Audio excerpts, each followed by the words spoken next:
Well, thank you for all coming. As you'll see on the screen, my name is Matthew Clarke. I come from Australia and I work with an organisation called Turning Teardrops into Joy as the principal researcher for a project called the Freedom Keys Research Project.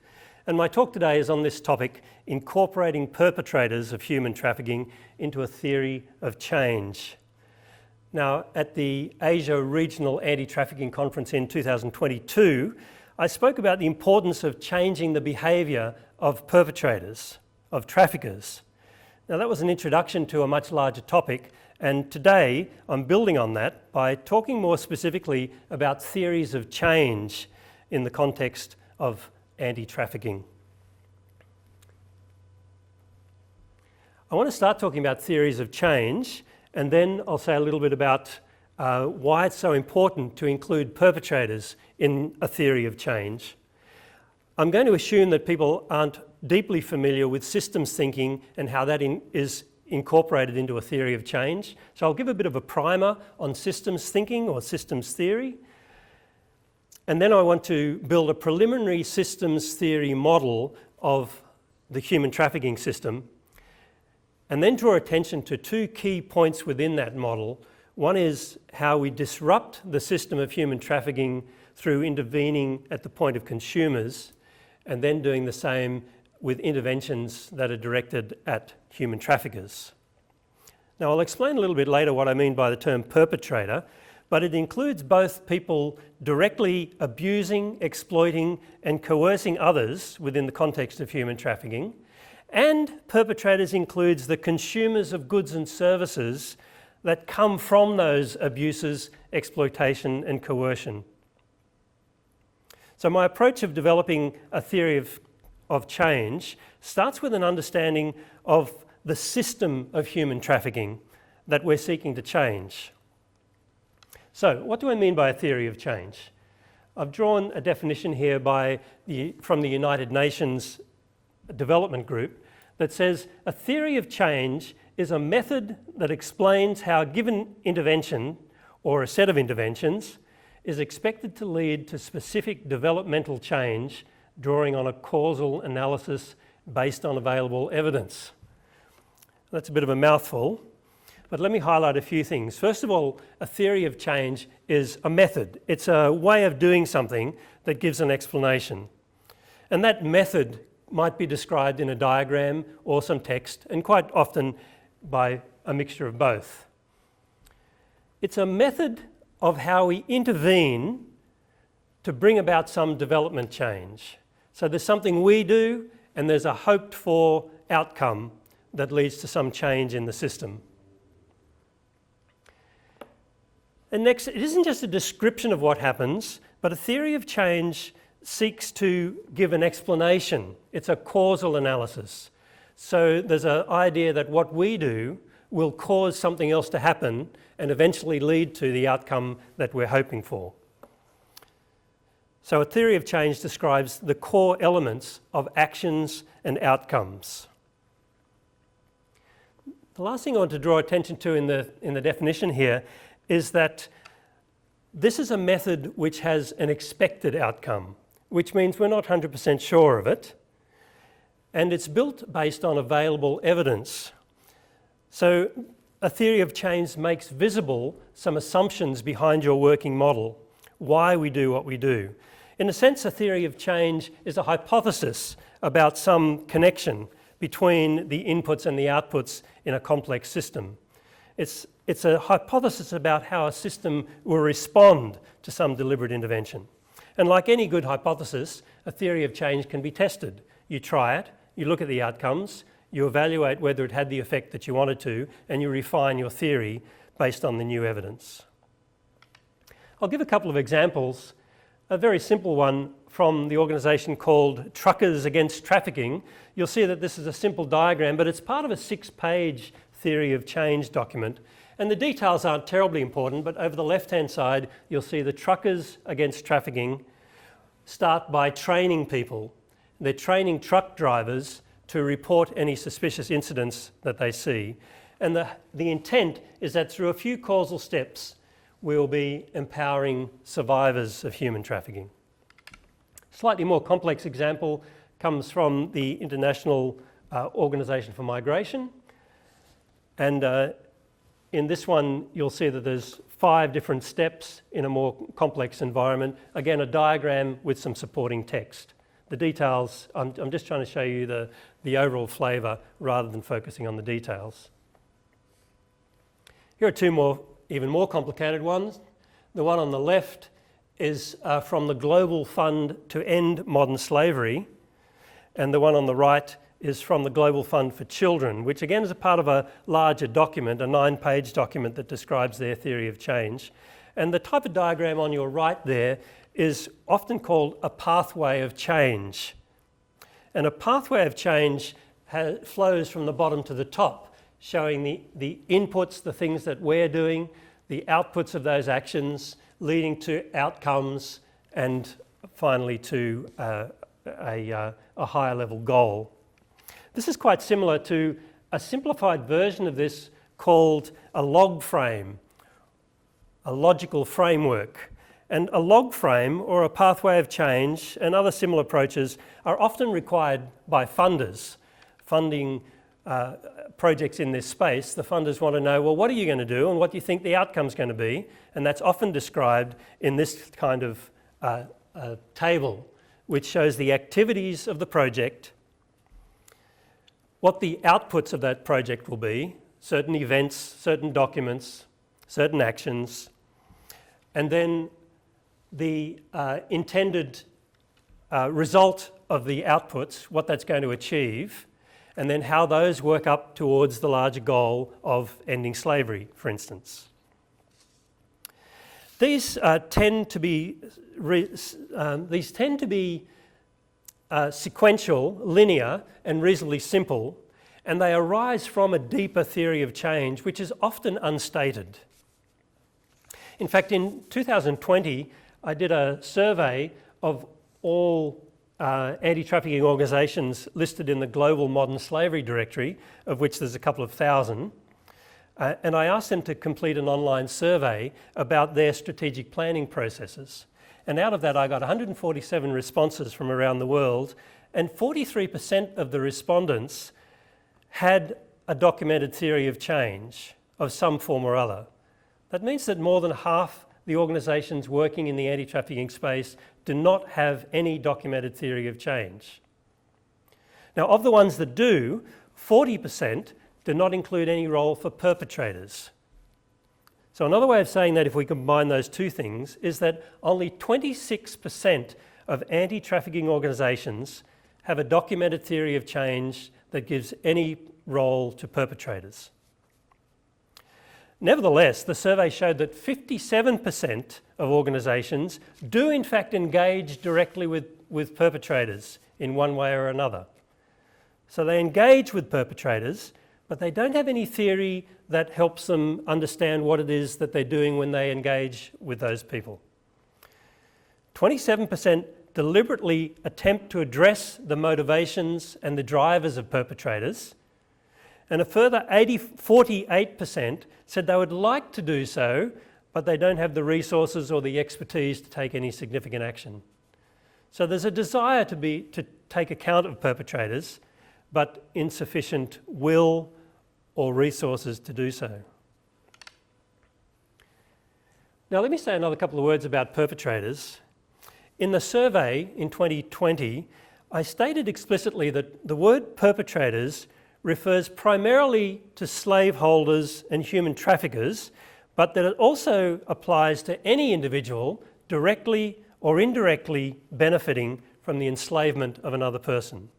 And that includes people who might be running online marketplaces for slave-like services, along with the direct and indirect consumers of slave-produced goods and services. And so I've got here 3 different categories.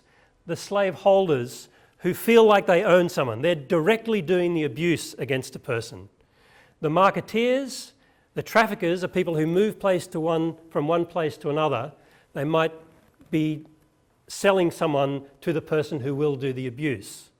And then there are the consumers who are generating the demand for the services or goods that the the coerced person is producing. Now, the attitude conveyed in most anti-trafficking documentation assumes that slaveholders and traffickers are an absolutely intractable obstacle. They're cocooned in some impermeable black box. We don't know what goes on inside the box. We can't do anything about that. We can impose some pressures from the outside, but we can't otherwise influence what happens inside the black box of the perpetrator. Perpetrators are referred to tangentially and ambiguously, without any personal identification and without any moral agency. But if we cannot understand them, how could we ever hope to change their behaviours? And if we cannot change their behaviours, then how will the abuses, the exploitation and the coercion ever end? Now, in saying that, I'm not saying that other approaches to reducing or ending modern slavery are of no value.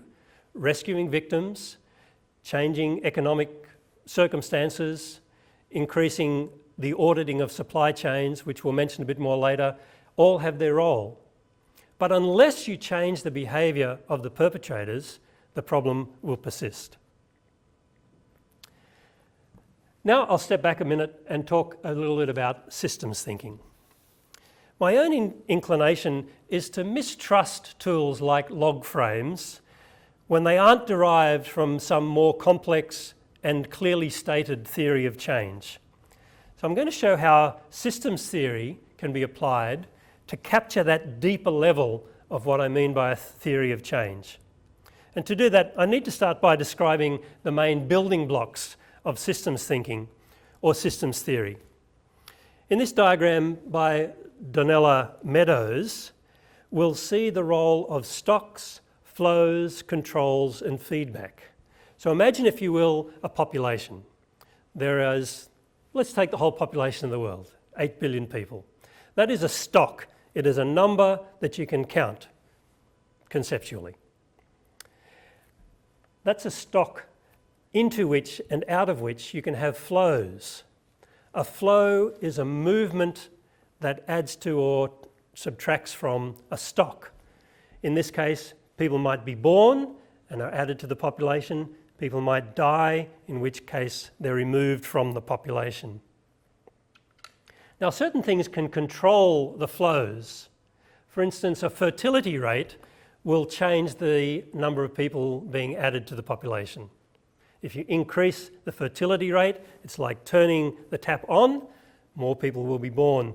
And similarly, if you can affect the mortality rate, then you can change the flow of deaths. So these are controls, controlling the flows into and out of the stock. The last thing to think about in systems thinking is that sometimes things have either feedback or feed-forward consequences. These are internal control mechanisms. For instance, when a population increases, you can virtually guarantee that if the fertility rate stays the same, then more people will be born. Increase the population, more people will be born. This is a feed-forward loop.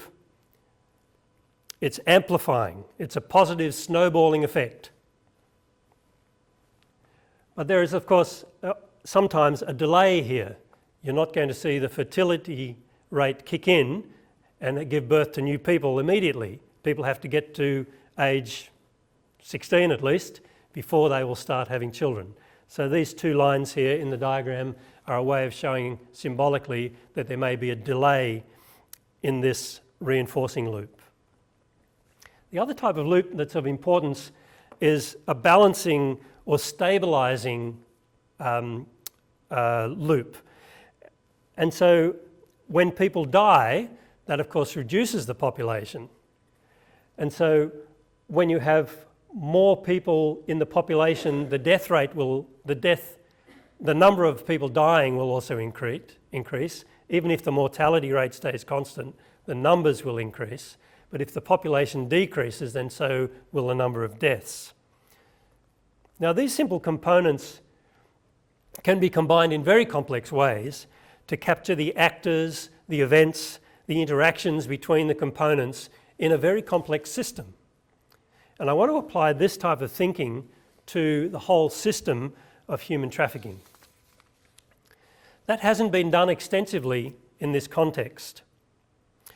There has been a few suggestive papers about applying systems thinking to human trafficking, and there has been this one unpublished diagram of human trafficking in the context of Malaysian palm oil industry.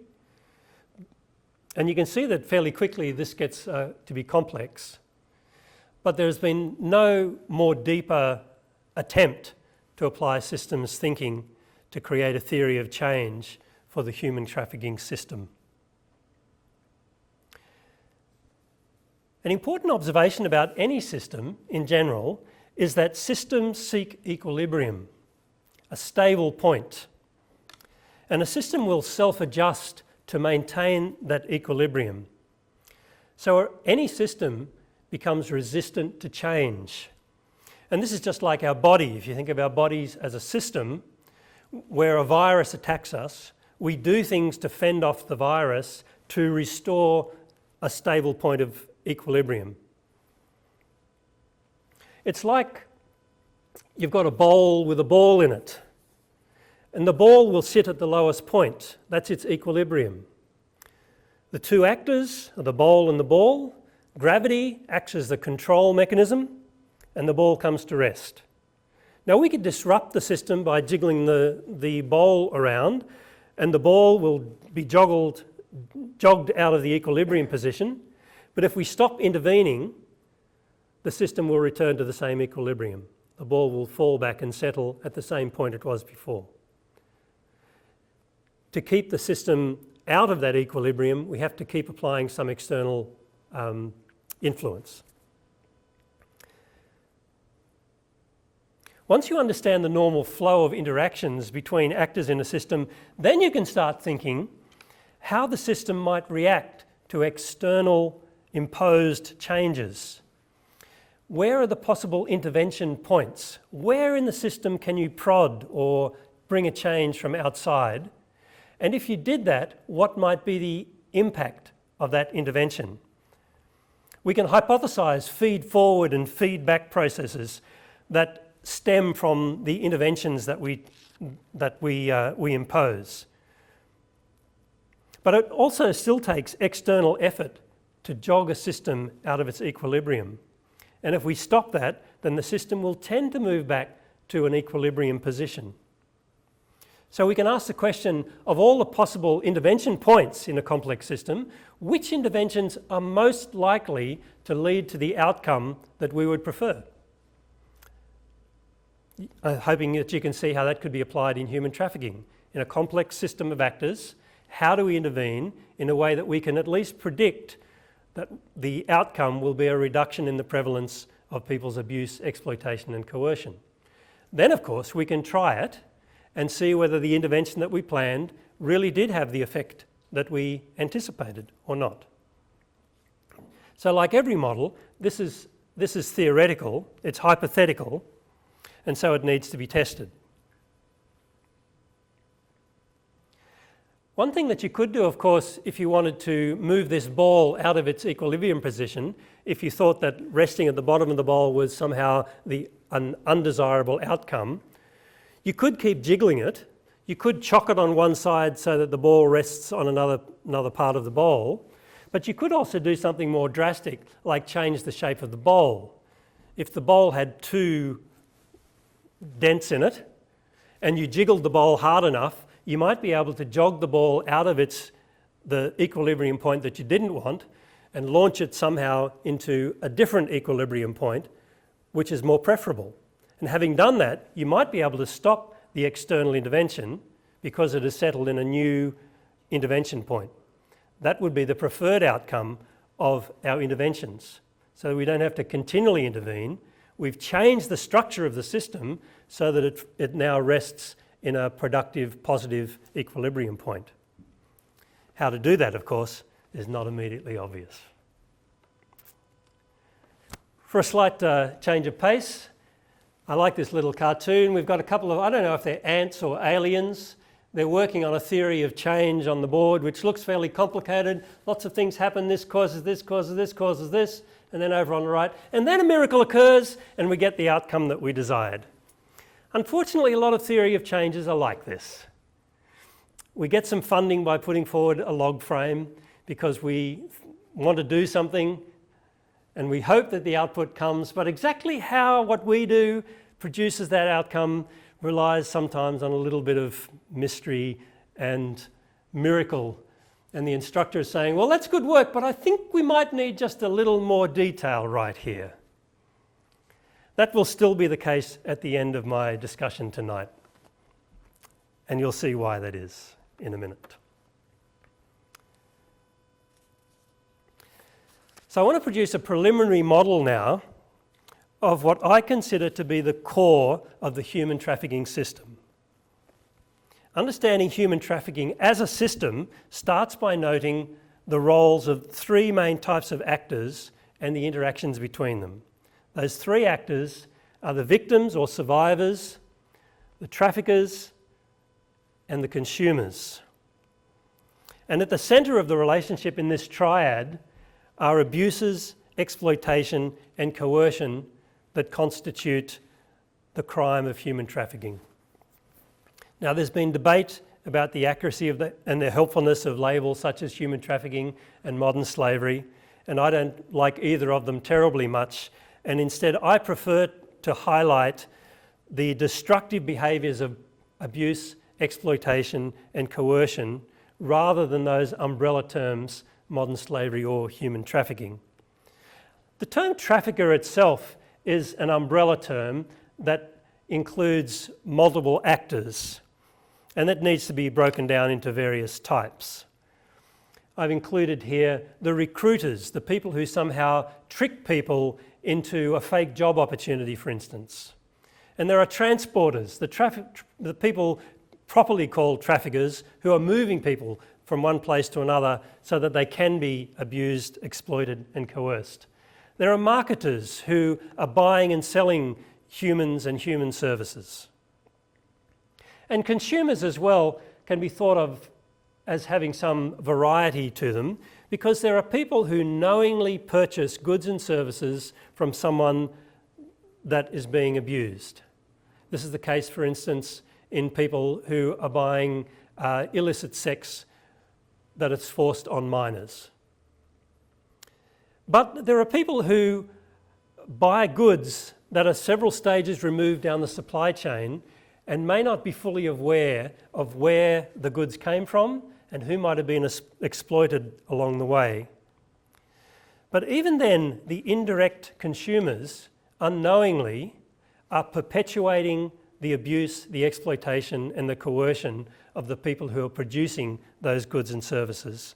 And so they're included in my model as consumers and perpetrators of human trafficking. So I take this to be the core of the system.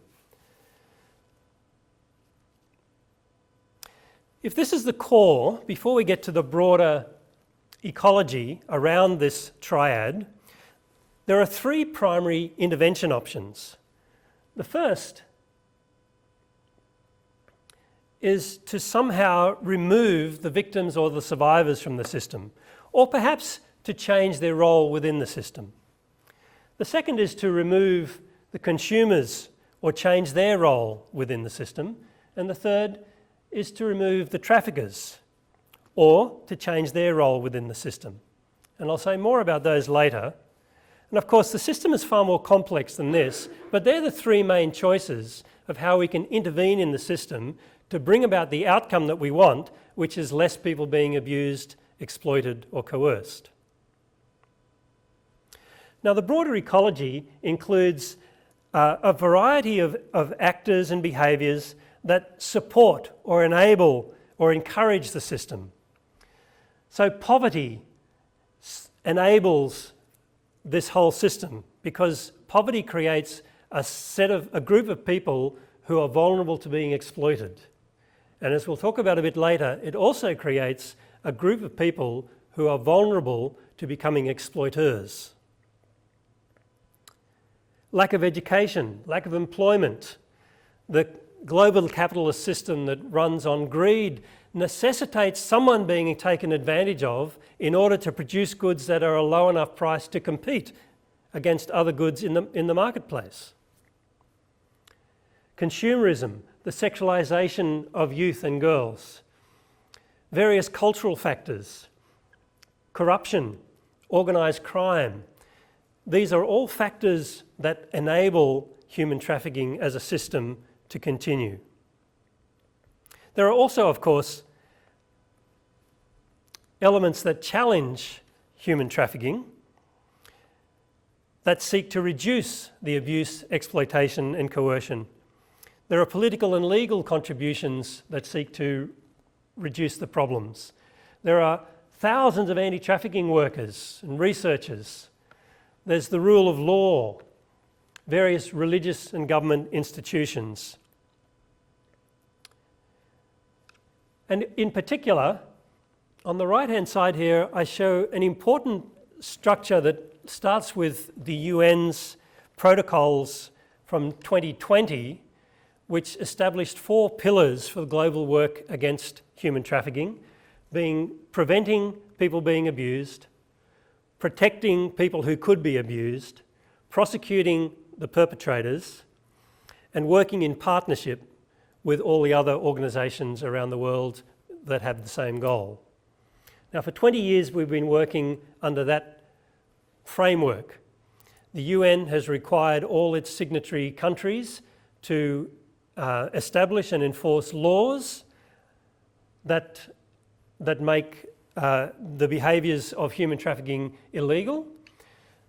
And countries around the world have turned that into public policies and allocated money to build up law enforcement capabilities within their countries. So we have laws and police and courts and prisons that seek to identify, prosecute and punish the perpetrators. That's an important part of what we've been trying to do in the last 20 years. So past strategies have been varied, mostly trying to address either the removal of victims or the prosecution of traffickers. So let's have a look at some of those things. The strategies that focus on the victims or the survivors of human trafficking might try to reduce the flow into the system, and they do that by reducing the vulnerability of people to being exploited, lifting people out of poverty, giving them job opportunities, education, so that they're not so easy to exploit. Another possibility is to rescue people from the system, to remove the victims and the survivors from the human trafficking exploitation. And as long as the rest of the system doesn't change, rescuing a victim inevitably leads to the victimisation of another vulnerable person. Rescuing victims without changing the overall system does not, in fact, reduce the number of victims, but it actually increases the number of victims because victims are easily replaced unless something else is changed in the system. We're also aware that a significant portion of rescued people remain vulnerable and are often re-victimised after they've been rescued. More recently, unmuting and empowering victims and survivors within the system has in effect changed their role so that they can be advocates and change agents within the system rather than removing them from the system.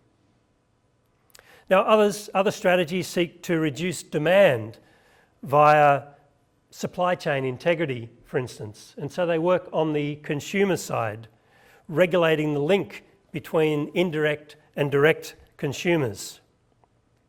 That's the direction, for instance, of the Australian legislation and the New South Wales legislation against modern slavery. It's focused on supply chain integrity. Now, in the survey I mentioned before, 57% of responding organisations indicated that they in fact interact in one way or another with perpetrators.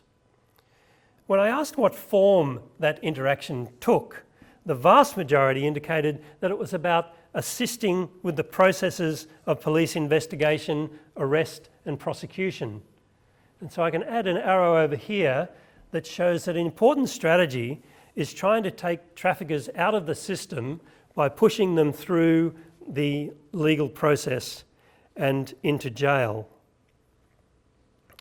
Now, one problem with that approach has been a lack of interest in what happens after a prison sentence. After a convicted trafficker is punished, we do not know what happens to them because there are no statistics about recidivism rates in this area. But it seems almost certain that many of those traffickers will return to doing what they did before.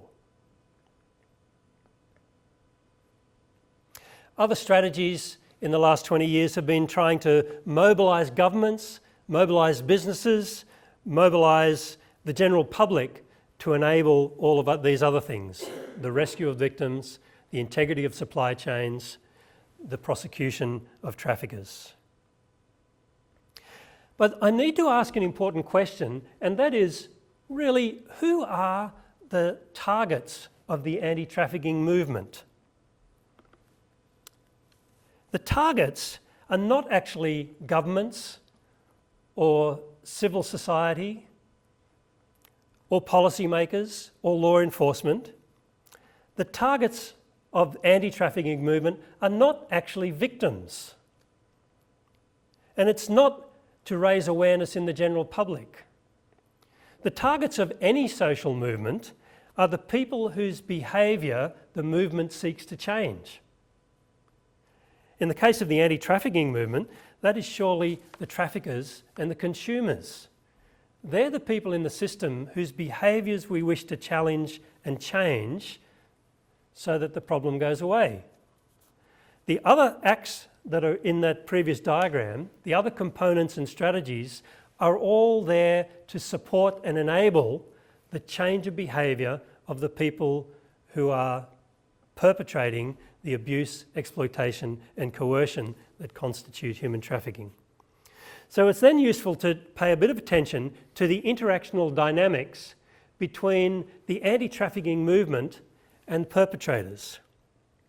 Now, much has been written in social movement literature about this interactional dynamics, but I just want to highlight a couple of ideas. The idea of a tactical innovation was introduced by Doug McAdam. A tactical innovation within a social movement are actions which disrupt the system by challenging the targets. These are things that the social movement does, novel ideas that are used tactically to try to challenge the behaviour of the targets. Of course, the targets will try, in most situations, to try to neutralise those innovations, and so the tactical adaptations are the targets' responses to the tactical innovations of the movement. The tactical innovations of the anti-trafficking movement trigger tactical adaptations by the perpetrators, and that inspires new tactical innovations, and the cycle continues. The decisions of perpetrators within that cycle will be affected by a mixture of disruption costs and concession costs. Now, by disruption costs, I mean, and to quote Joseph Luder's, the losses stemming directly or indirectly from the movement actions. So, for instance, a disruption cost might be the cost of replacing a rescued victim. So if the tactical innovation is to rescue victims, the cost to the trafficker is the financial cost of replacing the victim with somebody else. But the disruption cost might be non-financial. It might be a loss of social status that the trafficker incurs because of the social movement's intervention. Concession costs, on the other hand, are, to quote Luders again, the actual or anticipated losses resulting from acceding to movement demands. So, for instance, if I change my brothel so that it no longer sells underage girls but only women who want to be there, how much income will I lose? That's the cost that I will bear, the income loss, if I concede to the intervention. Or another example, if I employ people with a living wage rather than treating them exploitatively, how much extra will that cost me?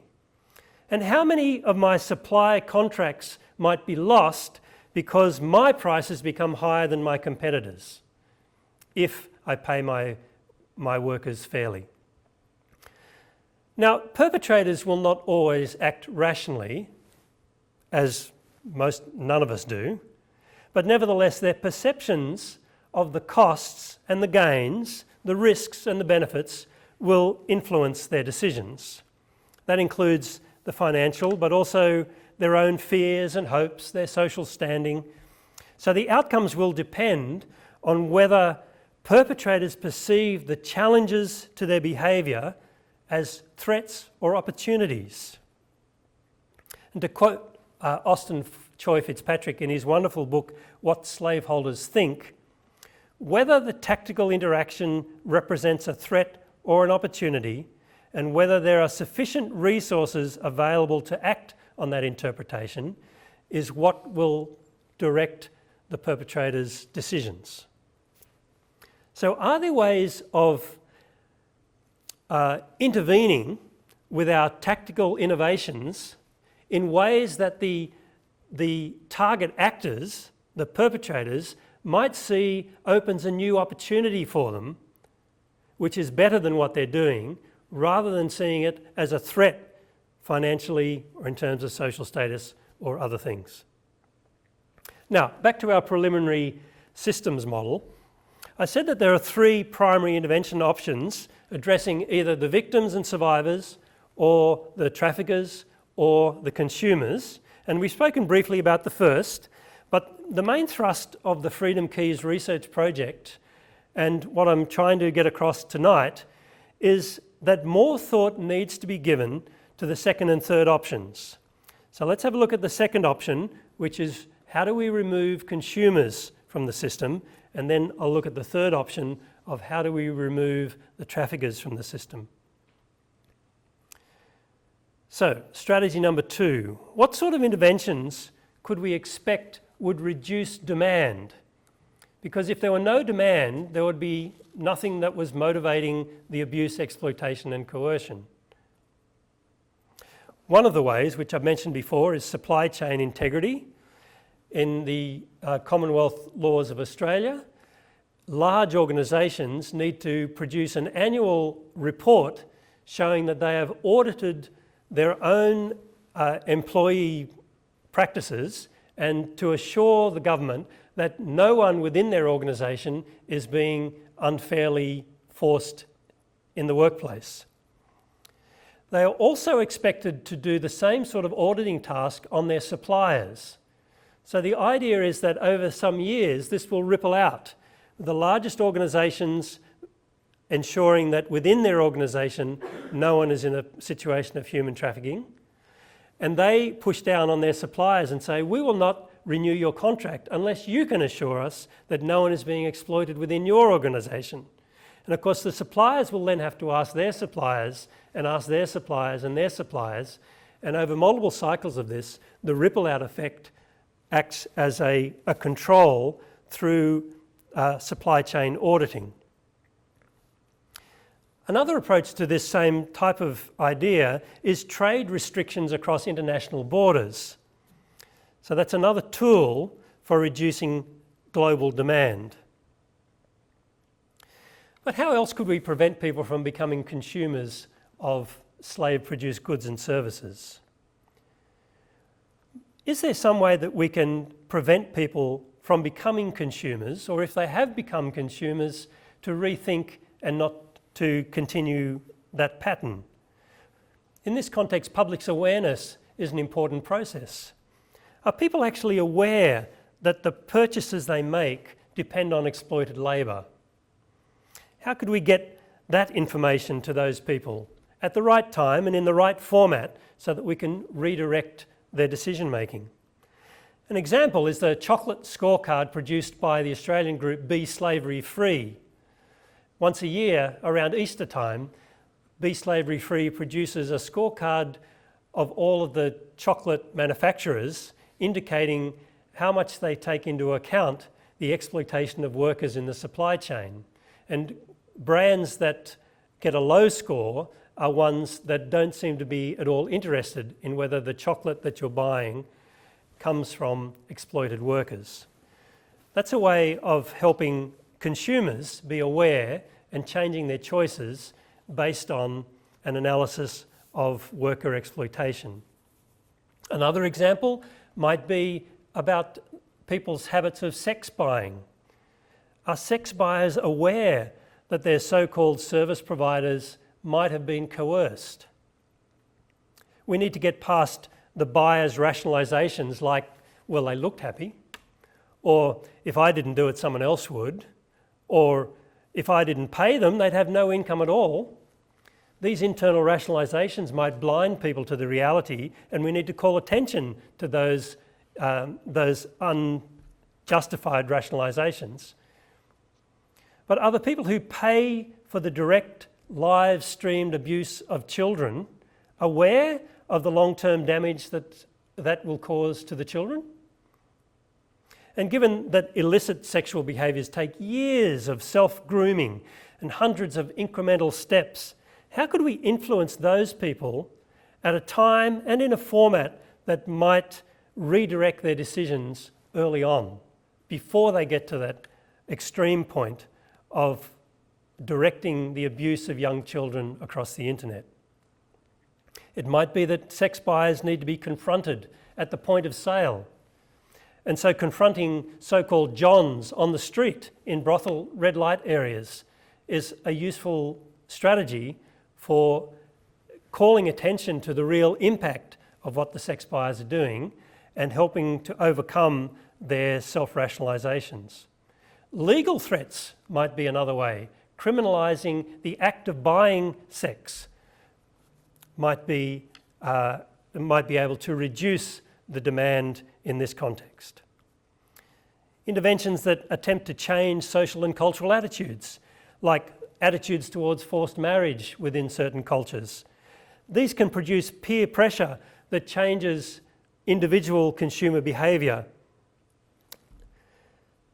So in each case, we need to evaluate, of course, whether these interventions do elicit the desired responses, or whether the tactical adaptations of the perpetrators block the effectiveness of those innovations. So lastly, I turn to look at the third option of removing traffickers from the system. As we noted before, we have tried one strategy for years, which is to arrest, prosecute and punish perpetrators. This process has at least 4 intended outcomes. The first is, according to those who hold a retributive view of punishment, the primary purpose is to give the offender their just deserts. They deserve to be punished and they should be treated harshly. That is the intention. Secondly, putting a perpetrator in jail takes them out of the system so that they cannot do more harm, at least temporarily. So incarceration protects society for as long as they remain in prison. The third intended outcome is the hope that the process of punishing one will deter others. So if we increase the perceived risk in relation to the perceived gain, then perpetrators might change their own behaviours. Now there's a body of theory about criminal deterrence which highlights that there are 3 important factors for deterring criminal activities. The first is the certainty of punishment. The second is the severity of that punishment. And the third, for reasons of alliteration, is called the celerity of punishment, which means how quickly it occurs after the crime. Now, of those 3, the certainty, the severity and the celerity, it's nearly always indicated that the certainty of punishment is the strongest factor that might deter people from criminal activities. More recently, desistance theory has somewhat overshadowed deterrence theory. Desistance theory is about what type of interventions would make a criminal stop doing what they're doing. But the question is, has anybody systematically applied any of that theory to the human trafficking context? And the answer, as far as I can tell, is no. There's a bit of a danger of displacement in all of this thought that threatening to put people in jail will lower the prevalence of human trafficking. By displacement, I mean that we might intervene in one location and show a measurable decline in the number of victims. But it may well be that the crime simply moves somewhere else geographically, or perhaps if we've changed the laws to make something a more punishable crime, it might be that the tactical adaptation of the perpetrators is simply to change the structure of their crime so that it finds a loophole or circumvents that legal restraint. That's also another form of displacement. So is there any evidence that the threat of punishment reduces the prevalence of human trafficking? I've yet to see any. Now there's a fourth intention of punishment, and I'll come to that soon. But surely there are other avenues for reducing the number of traffickers in the system. Could we reduce the number of traffickers by preventing people from becoming traffickers in the first place? Could we reduce the number of traffickers by removing them from the system in some other way apart from this legal process? Are there approaches that which might not reduce the number of traffickers in the system, but somehow block, subvert, or neutralise their actions to reduce their impact? For instance, suppose there was competitive pressure from organisations that showed that there was a profitable way to run this type of business without exploiting other people. If there were two businesses, one exploiting their workers and another not exploiting their workers, and the one not exploiting their workers showed that they could do so profitably, would that not put pressure on the one that was exploiting their workers to change their mode of operation? That's something that could be tested. And what happens to offenders after punishment? As I've said, reoffence rates are completely unknown. So what about rehabilitation? This is the fourth purpose of punishment. Punishment can provide a prompt and an opportunity for rehabilitation, for moral improvement. Incarceration provides an ideal time for perpetrators to reconsider their actions, their choices, their moral commitments. But as far as I can tell, offender rehabilitation is completely absent from current anti-trafficking strategies. I'd love to hear from anyone if that is wrong. We could reduce the vulnerability of people to becoming traffickers, in effect reducing the flow into the system from this vulnerable population. And in the next talk, I will be saying some things about how we might achieve that.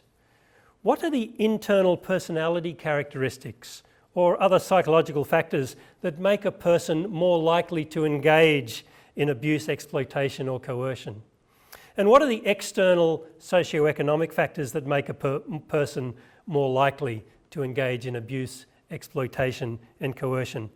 If we understood those internal and external factors, then what interventions might reduce that vulnerability so that people don't become traffickers in the first place? Now, as noted before, in each of the cases, in each of the things that I've been suggesting, we would need to evaluate whether those interventions did elicit the desired responses in an appropriate feed-forward fashion and adjust our interventions accordingly. And clearly, a lot more needs to be done on this model. But I hope that this model provides some new insight that could be woven into your organisation's strategic planning. I've deliberately positioned this model at quite a high level of abstraction to emphasise the basic principles that I believe are relevant to any theory of change within the anti-trafficking movement. But of course, we're trying to address many different problems under a very broad label. It's not a single system, and there's not a single theory of change that will apply to all forms of modern slavery or human trafficking. Any effective intervention that is targeting perpetrators in sex trafficking, for instance, might not translate into the context of labour exploitation. An effective intervention in Indonesia might not work in Europe or in China or Australia, and so on.